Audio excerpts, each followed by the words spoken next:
معاكم فقراتنا 12 مايو.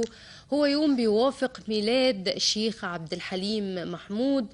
الشيخ عبد الحليم محمود من يعني ممن كانوا شيخ للأزهر الشريف، وعايزين النهارده نحتفل بيه من خلال التقرير اللي معانا، وخصوصا ان هو كمان من ابناء الاقليم وبالتحديد قرية السلام ببلبيس محافظة الشرقية.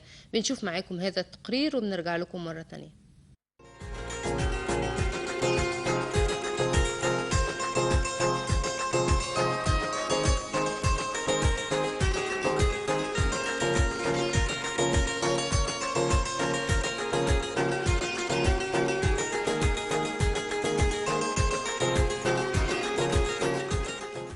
ولد الشيخ عبد الحليم محمود في إحدى قرى مدينة بلبيس بمحافظة الشرقية عام 1910 للميلاد. حفظ القرآن الكريم في سن مبكرة، ولما كان والده ممن شغفوا بالثقافة الدينية وحلقات الأزهر العلمية وجه ابنه للدراسة بالأزهر، فنال الشهادة العالمية عام 1932.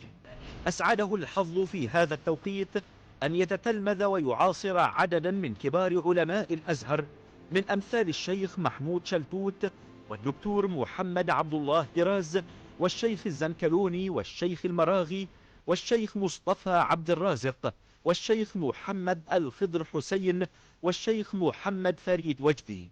بعد حصوله على العالمية كان والده يرغب أن يراه مدرسا بالأزهر، ولكنه أقنع والده برغبته في السفر إلى فرنسا. ركب الشيخ الباخرة لأول مرة قاصدا جامعة السوربون في باريس ليحصل منها على رسالة الدكتوراه في التصوف الإسلامي من خلال دراسة عن الحارث بن أسد المحاسبي بتقدير امتياز مع مرتبة الشرف الأولى. وقررت الجامعة طبعها بالفرنسية، وفور حصوله على الدكتوراه عام 1940 عاد دكتور عبد الحليم محمود إلى مصر، وبدأ مسيرته الأكاديمية في الأزهر مدرسا لعلم النفس بكلية اللغة العربية، ثم أستاذا للفلسفة بكلية أصول الدين سنة 1951، ثم عميدا للكلية عام 1964، ثم عضوا بمجمع البحوث الإسلامية، ثم أمينا عاما للمجمع،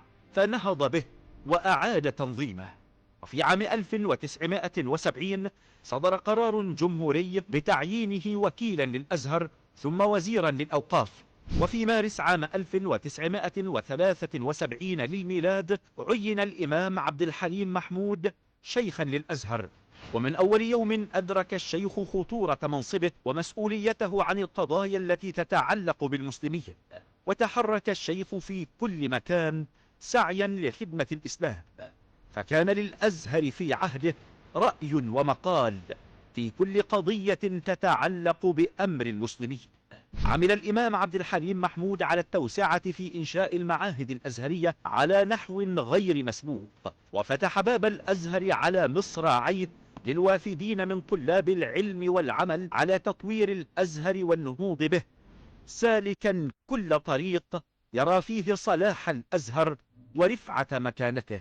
ومع كل هذه الأعباء الوظيفية كان الإنتاج العلمي والفكري للإمام عبد الحليم محمود غزيرا تأليفا وتحقيقا وترجمة، وحظيت كتاباته الصوفية بالحظ الأوفر من كتاباته، ومن أشهر مؤلفاته قضية التصوف المنقذ من الضلال، التفكير الفلسفي في الإسلام، فتاوى عن الشيوعية، السنة في مكانتها وتاريخها، دلائل النبوة ومعجزات الرسول، تحقيق لطائف المنن لابن عطاء الله السكندري، تحقيق اللمع للسراج الطوسي، تحقيق المنقذ من الضلال لحجة الإسلام الغزالي. كما ترجم العديد من الكتب في الفلسفة اليونانية والأخلاق، مثل الفلسفة اليونانية أصولها وتطورها لألبريفو، والمشكلة الأخلاقية والفلاسفة لأندريا كريسو. وفي 16 من ذي القعدة عام 1398 للهجرة، 17 من أكتوبر عام 1978 للميلاد. وبعد عودة الشيخ عبد الحليم محمود من رحلة الحج شعر الإمام بآلام شديدة وأجرى عملية جراحية فتوفي على إثرها عن عمر ناهز 68 عاما، وكان آخر ما نطق به قبل أن ترتقي روحه إلى السماء: الله حق والموت حق. فرحم الله الإمام الأكبر عبد الحليم محمود الذي لم يدخر جهدا لخدمة الإسلام والمسلمين، وكانت ولايته شيخا للأزهر محطة فارقة سجل فيها تاريخا لا ينسى، وجنوبا ينشر فكر أزهره ومنهج مؤسسته الوسطية العريقة.